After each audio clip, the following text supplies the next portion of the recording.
To the master classes dear friends. तो last lecture में हमने कवर किया था origin of Aryans and literature of Vedic period. तो आई होप कि आपने उस टॉपिक के रिलेटेड एमसीक्यूज भी सॉल्व किए होंगे और एमसीक्यूज सॉल्व करने पे आपको पता लगा होगा कि उस लेक्चर में आपको कितनी इन्फॉर्मेशन मिली है। तो इसी सीरीज़ को कंटिन्यू करते हुए आज हम स्टार्ट करेंगे अर्ली वैदिक पीरियड और इस टॉपिक में हम पढ़ेंगे political, social and cultural life of early वैदिक पीपल। उस टाइम के लोगों का पॉलिटिकल सेटअप क्या था, सोशल लाइफ कैसी थी और कल्चरल लाइफ कैसी थी, इस चीज़ को डिस्कस करेंगे। तो देखिए अर्ली वैदिक पीरियड 1500 से 1000 बीसी के बीच का जो टाइम है उस टाइम को हम कहते हैं अर्ली वैदिक पीरियड और इसी को हम ऋग्वैदिक एज भी कहते हैं। क्यों? क्योंकि हमारा जो मेन सोर्स है, source of early Vedic period है, वो है ऋग्वेदा। ऋग्वेदा में हमें कंप्लीट पॉलिटिकल, सोशल और कल्चरल लाइफ ऑफ अर्ली वैदिक पीपल्स का कंप्लीट इंफॉर्मेशन मिलती है। देन अगर हम बात करें इसका ज्योग्राफिकल एरिया की, तो अर्ली वैदिक पीरियड का ज्योग्राफिकल एरिया था सप्त सिंधु रीजन। सप्त mean 7 and Sindhu means Indus. ये जो 7 रिवर्स के बीच का जो एरिया है, इसी एरिया में अर्ली वैदिक पीरियड के टाइम पे लोग रहते थे। देन हम पढ़ेंगे कि लेटर वैदिक पीरियड में लोग वहाँ से शिफ्ट होके ईस्टर्न साइड पे जाना स्टार्ट कर गए थे, लेकिन अर्ली वैदिक पीरियड में ये इन्हीं 7 दरियाओं का जो एरिया था, जो रीजन था, उसी एरिया में ये रहते थे। अभी 7 रिवर्स कौन कौन से हैं? तो इसमें है Jhelum, Chenab, Beas, Sutlej, Ravi, Indus and Saraswati. Indus की 5 ट्रिब्यूटरीज और सरस्वती और इंदस खुद, ये 7 जो नदियां थी, इन नदियों के आसपास जो भी एरिया था, इस एरिया में रहते थे अर्ली वैदिक पीपल। और इसमें इम्पॉर्टेंट जो है वो है इनके संस्कृत नेम्स। एग्जाम्स में पूछे जाते हैं, रिवर्स के संस्कृत नाम पूछे जाते हैं। वितास्ता, अस्किनी, विपासा, सतुद्री, परुष्णी, सिंधु, सरस्वती, ये इनके संस्कृत नेम हैं और ये आज के मॉडर्न नेम्स हैं। आपको इनके संस्कृत नेम भी याद रखने हैं और मॉडर्न नेम तो आपको याद ही है, तो ये यहाँ से क्वेश्चन आ सकता है, तो ये चीज़ आपको याद रखनी है। Then political organisation.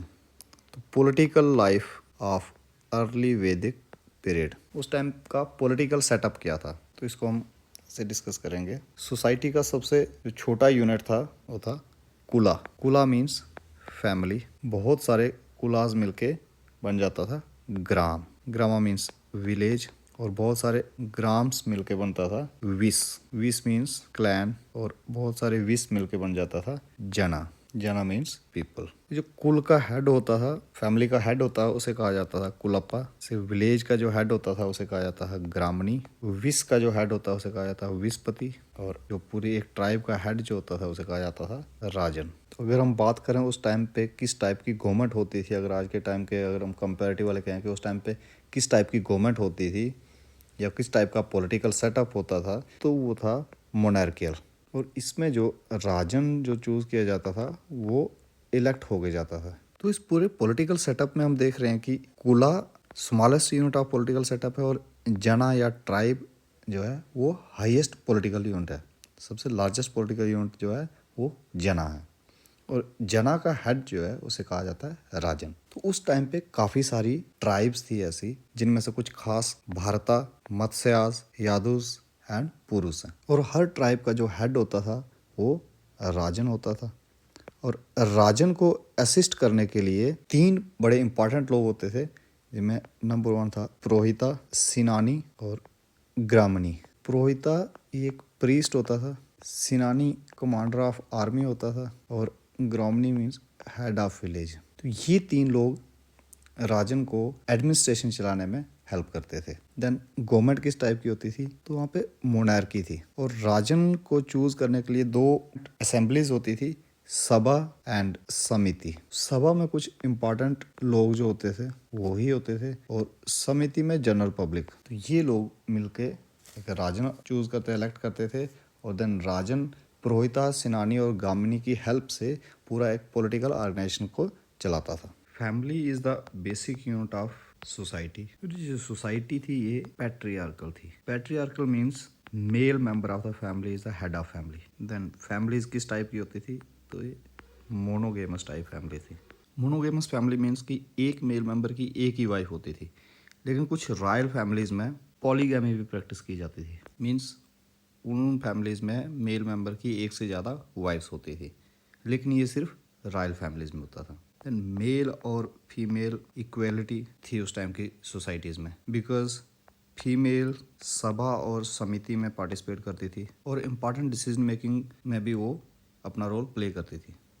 अब क्वेश्चन यहाँ पे आता है वैदिक टाइम की कुछ इम्पॉर्टेंट वुमेन पोइट्स का।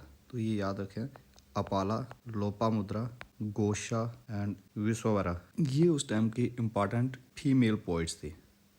तो यहाँ से इनमें से क्वेश्चन आता है। देन अगर बात करें चाइल्ड मैरिज की and window remarriage and Sati practice, तो ये सब एब्सेंट था उस टाइम पे। देन तो ड्रेस की बात करें तो कॉटन एंड वुलन ड्रेस पहने जाते थे। Food, wheat and barley, then fruits and vegetables. Cow meat was prohibited because cow एक सेक्रेड एनिमल था और काउ को कहा जाता था अघन्य। ये इंपॉर्टेंट पॉइंट है क्योंकि ये क्वेश्चन पूछा गया एग्जाम में कि काउ को अघन्य किसे कहा जाता था। अघन्य मीन काउ। बाकी फीडिंग हैबिट्स में ये मीट का सेवन करते थे। देन फ्री टाइम में chariot racing, dicing, dancing, music and horse racing, ये गेम्स खेली जाती थी। नाउ बात करें अगर हम सोशल डिवीज़न की, तो सोसाइटी को 4 वर्णास में डिवाइड किया गया था। दैट इज़ ब्राह्मण, क्षत्रिय, वैश्य एंड शूद्र। 3 वर्णास जो थे ये पहले ऐड हुए थे और शूद्र जो था अर्ली वैदिक के लास्ट फेज में ऐड किया गया था। और ये चारों वर्णास प्योरली प्रोफेशन बेस्ड थे। जो इंसान जो प्रोफेशन परफॉर्म करता था वो उसी वर्णा से बिलोंग करता था। इवन के विद इन फैमिली भी लोग डिफरेंट डिफरेंट वर्णास में होते थे। Economy of early Vedic as, तो हमने देखा कि अर्ली वैदिक आर्यंस जो थे उनकी मेन ऑक्यूपेशन था कैटल रेयरिंग और वेल्थ थी काउस। जिसके पास जितनी ज़्यादा काउस होती थी वो उतना ज़्यादा रिच होता था। But after the discovery of iron, इन लोगों ने गैंगटिक प्लेन्स की साइड मूव करना स्टार्ट किया और यहाँ पे जो डेंस फॉरेस्ट थे इनको काट के यहाँ पे कल्टीवेबल लैंड बनाई और यहाँ पे एग्रीकल्चर करना स्टार्ट किया। देखिए जब फॉरेस्ट कटेंगे तो बहुत सारी लकड़ी होगी और इससे जो कारपेंटर्स का काम बढ़ गया और सोसाइटी में कारपेंटर्स काफ़ी ज़्यादा हुए और कारपेंटर्स ने चैरियट्स और प्लो बनाना स्टार्ट किया। ऐसे ही ब्लैक स्मिथ, उन्होंने आयरन और कॉपर, ब्रॉन्ज, इनके variety of articles banana start किए। देन गोल्ड स्मिथ ज्वेलरी बनाना स्टार्ट की और पॉटर्स ने different kind of vessels banana start किए। और सोसाइटी के ये जो प्रोफेशनल्स थे ये इकॉनमी को कंट्रीब्यूट कर रहे थे through barter system. That means उस टाइम की इकॉनमी जो थी वो चल रही थी बार्टर सिस्टम पे। बट जो दूर ट्रांसपोर्ट कर रहे थे ये, उसके लिए बार्टर सिस्टम उतना इफेक्टिव नहीं था और towards the end of early Vedic period इन्होंने गोल्ड कॉइन्स बनाए जिसको कहा जाता था निक्शा। ये भी इंपॉर्टेंट क्वेश्चन है। गोल्ड कॉइन्स को क्या कहा जाता था? निक्शा। And then niksha was used as medium of exchange.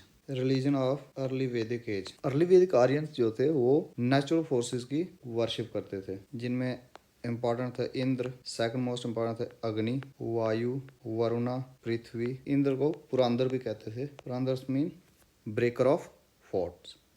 And Agni को ये इंटरमीडिएट मानते थे गॉड और इंसान के बीच में, क्योंकि अग्नि को जो भी उन्होंने जो रिचुअल्स करने होते थे, जो यज्ञ करने होते थे, घी, दूध और ग्रेन्स को अग्नि में जला के ये मानते थे कि ये डायरेक्ट गॉड के पास पहुंच जाएगा और फिर ये जो अपनी विश होती थी वो गॉड से मांगते थे। और वरुणा मीन्स रेन, तो रेन को ये मानते थे कि पूरी सृष्टि को चलाने के लिए रेन होती है और रेन से अनाज होता है और अनाज को खा के इंसान जिंदा रहता है, इसलिए ये वरुणा की भी पूजा करते थे। देन फीमेल गॉडेस जो थी वो अदिति एंड उषा, ये फीमेल गॉडेस थी, इनकी भी ये वर्शिप करते थे। लेकिन एक चीज़ इंपॉर्टेंट थी कि अर्ली वैदिक एज में टेम्पल्स और आइडल वर्शिप एब्सेंट थी। उस टाइम पे टेम्पल्स या आइडल वर्शिप जैसी कोई चीज़ नहीं दिखी थी। ये था इनका रिलीजन। तो नेक्स्ट लेक्चर में हम करेंगे लेटर वैदिक एज और उस टाइम का culture and economy and society of later Vedic age. Thank you.